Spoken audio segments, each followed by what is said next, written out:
క్రైస్తవుల మనోభావాలు దెబ్బతీసేలా social media తప్పుడు ప్రచారం చేస్తుందని Lutheran church pastor Jeevan Kumar అన్నారు.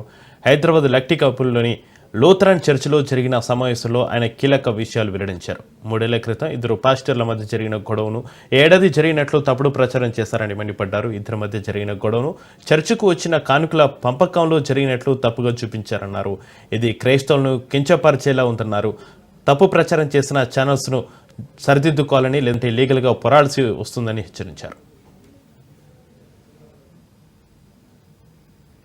ఒక అపాయింట్మెంట్ గురించి అయితే కానుకల గురించి అని చెప్పటము, అది ఈ 2024 సంవత్సరం ప్రస్తుతం క్రిస్మస్ రోజు జరిగిందని చెప్పటం చాలా దిగ్భ్రాంతికి మేము లోనైపోయాము. 24 సాయంత్రము పిసిసి ప్రెసిడెంట్ తెలంగాణ వారు హాజరయ్యారు. అలాగే 25వ తారీఖున ముఖ్య సందేశకులు చాలా మంది హాజరయ్యారు. ఏదో తెలియని వార్తను, అవాస్తవాలను ప్రస్తుతం జరిగినట్లుగా దీన్ని కొంత ఆందోళన కలిగించే పరిస్థితులు జరిగిన విషయాన్ని ప్రెస్ మీడియా పెట్టే పరిస్థితికి మేము వచ్చాం. ఎందుకంటే క్రైస్తవ సంఘాల్లో, ప్రత్యేకంగా లూథరన్ చర్చ్ లకిడికపుల్ అంటే ఈ ఆంధ్ర ఎవాంజలికల్ లూథరన్ సంఘంలో ఉన్న 1300 సంఘాలలో ఇది ఒక ముఖ్య సంఘం. ఇది ఈ ట్విన్ సిటీస్ లో తల్లి సంఘం లాంటిది.